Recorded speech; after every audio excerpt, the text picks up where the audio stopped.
Hello, it's Olivia again, and this is my channel, Endless Pages. Okay, so I was thinking about what I wanted my next video to be because I'm a procrastinator and I have about 3 assignments due, so I thought it'd be the perfect time to film a new video instead of doing anything else productive. So I thought I would do some book recommendations. Yeah, so I was feeling chaotic and I was like, why not film a new video instead of doing the 3 assignments you have due? So I thought that was a really healthy decision to make. I'm really proud of that decision. I love procrastination, so any way I can procrastinate, I will. Thank God I wasn't feeling chaotic enough to redo my shelves. Like, I always have the urge to do that, but I just don't need that mess right now. But let me know if that's something you would be interested in seeing, because I'm constantly looking at my shelves saying, ew, I hate it, and I want to completely change it up. So I have 6 recommendations here today. 2 of them are recent reads that I've absolutely fallen in love with and are definitely going to make my favourites list. And then the other 4 are just older favourites, and when I was thinking about what books I love, these are the 4 that kind of came to mind and stuck with me. So I'll be talking about those today. So the first book I want to talk about is actually my most recent read, and that is The Midnight Library by Matt Haig. A quick note. Do check the trigger warnings before you read this book. There are discussions of suicide and depression, so if that's something that triggers you, check that out before you pick this one up, because it is a common topic in this book. So the premise of this book is so interesting. Nora, our main character, finds herself in the Midnight Library, which is a place between life and death. And in this place the books go on forever and ever, and each book is a different path her life could have taken if she had made different decisions. And our main character Nora is able to open up each book and live out different versions of her life to see where she would have ended up. I picked up this book because I saw a video on TikTok and they said that this was a great book to read if you are in your 20s, which I totally agree with, because a big part of this book, it talks about like identity, and that's something you're really developing when you're in your 20s. You're making decisions of, you know, what you want to do the rest of your life and relationships and your career. So it's a great read to help you kind of think through some of those thoughts around identity and decision making in this time of your life. A big part of this book, we explore Nora's regrets and people's expectations for her, and she gets to live out these lives where she fulfilled people's expectations, she fulfilled the expectations of herself, and she lived these lives where this long heavy burden of regrets is not on her shoulder. And we get to see what her life could have looked like. I really think we get to see Nora really deeply explore why she has so many regrets and why she regrets not fulfilling the expectations of the people around her. And she really develops, I think, her own self-image and gets to explore what makes her happy and what she really wants for herself, rather than what everyone else around her thinks she should have done with her life, which I think is great to see and really nice to read along with her character development and her developing her own personal identity. I really like the discussion of mental health in this book as well, specifically suicidal thoughts and depression, and how we explore the different manifestations, I guess you'd say, of her mental health in these different happier versions of her life. And I think it's just a really raw, open discussion about happiness and what makes people happy and the expectation that you should be happy all the time, which I think, you know, is obviously an unrealistic thought to have. I know I said I saw it recommended for people in their 20s, but I think you can appreciate this book at any age. We're always developing and changing and adapting our identity and exploring different career paths and exploring different relationships. I think this book can be appreciated by everyone. Beautiful themes of identity, expectations, and mental health. a fabulous read that's really stuck with me after I've read it, and really made me reflect and think about my own identity. So I would really highly recommend this. I cried happy tears, I cried sad tears. It is a fantastic read. The Midnight Library by Matt Haig. I think I might have said this in my last video, but I'm going to quickly say it again. This next duology got me out of the biggest reading slump at the end of high school, and that is the Six of Crows duology by Leigh Bardugo. The first book being Six of Crows and the second book being Crooked Kingdom. I could talk about these books all day. They're absolutely fantastic. The first book, Six of Crows, follows Kaz Brecker, who is a criminal prodigy, and he is given the opportunity to make a whole lot of money.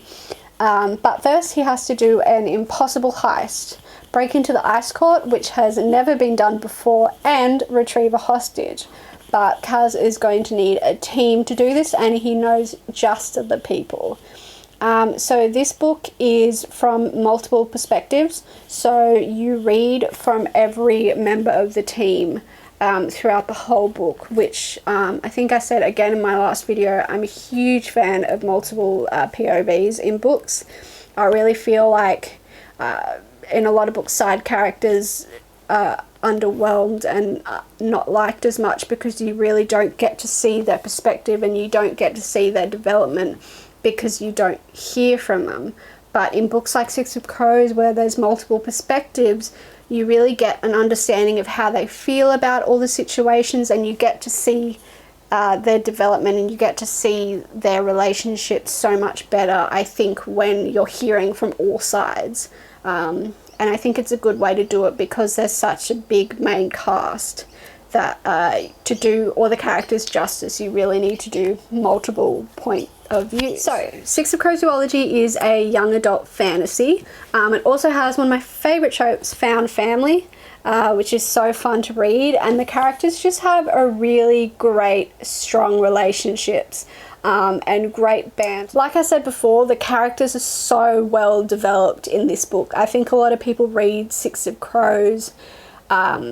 I mean, the world building is great, but I think it's really character driven, and each character on this heist is so developed, and you see what motivates them to get this money, and all of their motivations are so unique and so strong and well thought out that you really feel well connected to all of the characters, and you feel yourself really, you know, wanting them to succeed, and you feel their pain and you feel their happiness, and it's a really great way to read and connect with characters. I do read a lot of young adult fantasy. As you'll see in my upcoming videos, it's pretty much all that I talk about. And this book also has the found family trope, which I'm a sucker for. Any book with found family I am willing to try out because it's just a fun way to read a story. And all of the characters in this found family have such great banter and really work well together, which is always good. In such a book with such kind of dark themes, it's good to have that comedic relief and just a really fun way to read the characters interact. The sequel, Crooked Kingdom, I obviously can't say much about. It's just as good, if better, than Six of Crows. It's got that same fast, fun-paced action that keeps you on the edge of your seat and keeps you guessing what's going to happen next. It even further develops your relationship with the characters, which I didn't even think was possible that I could love them more.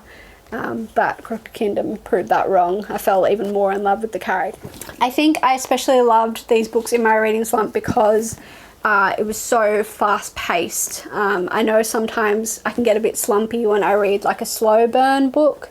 So if you're one that wants action, banter, found family, fantasy, this is definitely the duology for you. It's so fun to read, great characters, great banter, and really great character development. I also have my collector's editions of these books, which are like my prized possessions. I love them. They're stunning books, absolutely gorgeous. So if you're a big fan of this series, then I recommend you get these. They're stunning. So yeah, that is the Six of Crows duology by Leigh Bardugo. The next book I have to recommend is A Gentleman's Guide to Vice and Virtue by Mackenzie Leigh. This is a historical fiction romance story. So, the plot of this book, we follow Henry, his sister Felicity, and his best friend Monty. And Henry can't seem to stop disappointing his father, who he is set to inherit the business from. But before this, he will go on his last grand tour of Europe. And he plans to make this his last hurrah of fun, with lots of drinking, gambling, getting up to no good, and just flirting with his best friend Monty, who he has very, very strong feelings for. Henry makes a stupid decision that turns the trip wrong, and it turns into a crazy, fast-paced manhunt around Europe. It's a fun, fast-paced, adventurous read, with great banter, crazy fun situations that the cast get themselves into, but at the same time has great discussions of gender and women's rights, and as well the exploration of sexuality. And just a bit of a trigger warning as well, there is discussions of abuse in this book. So again, if that's something that triggers you, don't pick this one up, because that is talked about a bit in this book as well. What more can I say? 1700s England, lots of fun flirting, lots of getting up to no good, lots of fun characters. It's a great, wholesome read, and I absolutely love it. I always have a good time reading it. It always puts a smile on my face. Yeah, really fun. I also discovered, I forgot that this is signed when I was looking through it. I got a signed copy, which is so cool as well. I forgot about that. I've also read the sequel, A Lady's Guide to Petticoats and Piracy. Really, really disappointed. I thought the book had really good potential. I loved the character of Felicity in the first book. I thought what they were starting with her in this book and her identity and her humour was going to make for a great sequel. Really disappointed by it though. But I would still highly recommend this book. You may even like the sequel yourselves. The next book I'm going to recommend is The Book Thief by Marcus Zuzak, who is actually an Australian author, which is very cool. I can't remember how old I was when I read this book, sometime in the middle of high school. It's like a compulsory read for English, and I absolutely fell in love with it. It is a historical fiction set in 1939 Nazi Germany. And the main character, Liesl, is travelling to live with her new foster parents. And sitting at her brother's gravestone, she steals her very first book, The Grave Digger's Guidebook. And with her new foster family, discovers her love for words and reading, because her new foster father teaches her how to read. And things get even more dangerous when her foster parents agree to hide a Jewish boy in their basement. This book is so cool and creative because the narrator is the character Death. And he's kind of like a book thief himself, because he steals a book that Liesl wrote, and becomes really fascinated with her life. I really love how we get to see such beautiful human connection and relationships in such a dark and horrific time in history. If it's Liesl's relationship with her papa and her mama, and how different those relationships are, her relationship with her best friend Rudy, and her relationship with the Jewish boy they're hiding in the basement, Matt. This is such a thought-provoking read. It's beautiful, it's sad, and so confronting. I would highly recommend this to everyone. A fantastic historical fiction, and that one was The Book Thief by Marcus Zuzak. The last recommendation I have today is The Song of Achilles by Madeline Miller. Gonna give you a warning, this book ripped me in two, absolutely broke my heart. I think I finished at like 1 AM in the morning, and I was absolutely bawling. It's a sad one, so I'm just going to warn you before you pick it up that it will break you. So this book is a retelling of the story of Homer's The Iliad, but this time around it is told from the perspective of a young boy called Patroclus, who is not really liked much by his father and is exiled into the court of King Peleus, who is father to Prince Achilles. And as the story goes on, Patroclus and Achilles kind of grow this strong friendship, and you see them grow up together and train together, and really see their relationship grow and strengthen, and they really become quite bonded and close, until one day Helen of Sparta is kidnapped, which starts the Trojan War, where Achilles is sent to fight and Patroclus follows him along to this war. This is a beautifully sad book. I just absolutely love the writing. I think I saw Madeline Miller did something like 11 years of research before writing this book. So if you are a lover of historical accuracy, that's probably the book for you, because so much research has been done and put into this book.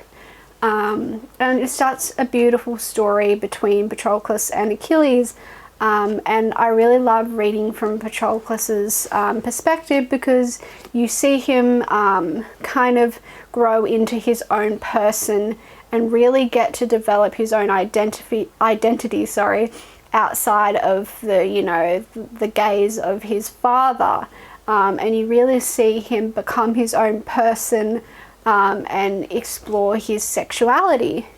Like I said, this book is very, very sad. It's beautifully written. It's such a beautiful relationship. The book is an incredible historical fiction, an absolutely beautiful love story. I'm not usually one for reading Greek stories or Greek myths or anything like that, but this book has definitely changed my mind. I absolutely fell in love with the characters. I loved their relationship. I loved how you saw them grow up and develop into men together. It's absolutely beautiful, and I would highly, highly recommend it to anyone who is in the mood to get their heart broken and to fall in love. And this one was The Song of Achilles by Madeline Miller. So those were a few of my favorites, new and old. I hope you guys got some good recommendations out of this video. Let me know if you've read any of the books I talked about. I would love to know your thoughts on them, and if you love them as much as I do. And if you have any recommendations that are similar to anything I've talked about today, I'm always up for more reads. I would love to hear those as well. So that being said, I will see you next week. Bye. Read, and that is The Midnight Library by Matthew. Why do I keep saying Matthew?